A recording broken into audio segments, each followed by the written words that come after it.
All right, let's get right into it. We've all got these super powerful AI tools right in our pockets, but let's be honest, there's this little voice in the back of our heads asking a pretty big question. Is this stuff making our minds, well, weaker? Today, we're going to break down 3 principles to make sure that AI becomes a workout partner for your brain, not a replacement for it. I mean, you've probably thought about this, right?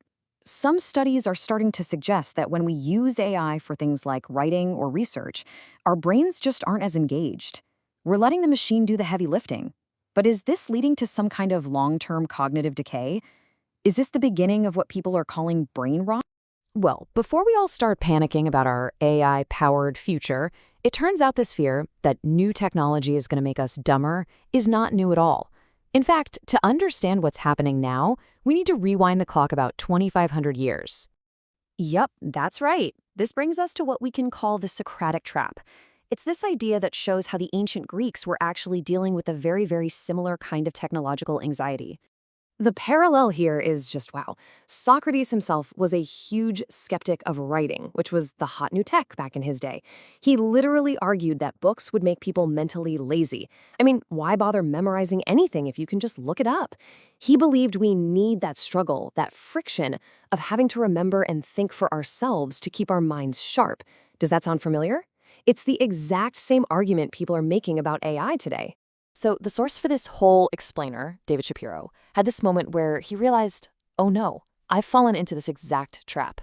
He found he was leaning way too heavily on AI, basically using it as a second brain he didn't have to maintain. His own work felt less demanding. And that realization is what pushed him to create a whole new framework, 3 core principles to fight back and use AI to make his mind sharp. And that leads us to his very first principle, which is all about forcing active recall.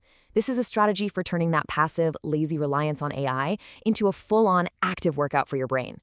So here's how it works. Step 1, stop treating your chat history like it's some sacred document. Let it go. Better yet, just delete it. Then, step 2, try to re-explain the concept you are working on completely from scratch. You can say it out loud or even explain it back to the AI. This forces your brain to actually reconstruct the idea. And that struggle you feel, that difficulty, that's the magic. That's cognitive friction. It is literally a push-up for your brain. So here's the bottom line on this one. If an idea is actually important, it needs to live inside your head, not just in a chat thread somewhere. You want to be the creator of your own thoughts, not just a librarian cataloging a bunch of ideas that a chatbot spit out. Okay, on to the second principle, and this is where it gets really fun, honestly. Instead of just asking for answers, you're going to turn your AI from a simple assistant into a mental sparring partner. And what's brilliant is that different AIs give you different kinds of workouts because they have these distinct personalities. Think of ChatGPT. It often acts like let's say, a narcissistic Redditor. It can't admit when it's wrong, so to win an argument, you have to back it into a corner with pure, inescapable logic. Then you've got Grok, which is kind of like a gullible fool. It'll believe almost anything, which forces you to build an airtight case from the ground up. And then there's Claude, which can be a super pedantic skeptic, poking holes in every little detail of your argument. Debating Claude forces you to make your ideas bulletproof. You see, each of these debates sharpens a totally different part of your thinking. You're not just getting facts anymore. You're stress testing your own logic, your ability to spot weak points, and your skill at building an argument that can stand up to anything, whether it's a narcissist, a fool, or a skeptic. Okay, so all of this brings us to the third and maybe the most important principle of all. It's about fundamentally reframing how we think about AI's role in our lives. We should really think of AI as a cognitive prosthesis. Now, that sounds like a fancy term, but the idea is simple. Writing is a prosthesis for memory. A calculator is a prosthesis for doing math in your head. And AI, well, AI is an incredibly powerful prosthesis we can use to support our thinking. But, and this is a big but, here's the danger. Our brains are hardwired to be shortcut engines. They are always looking for the path of least resistance to save energy. And AI is like the ultimate shortcut. The risk is that we become so dependent on this amazing tool that our own cognitive muscles start to weaken from lack of use.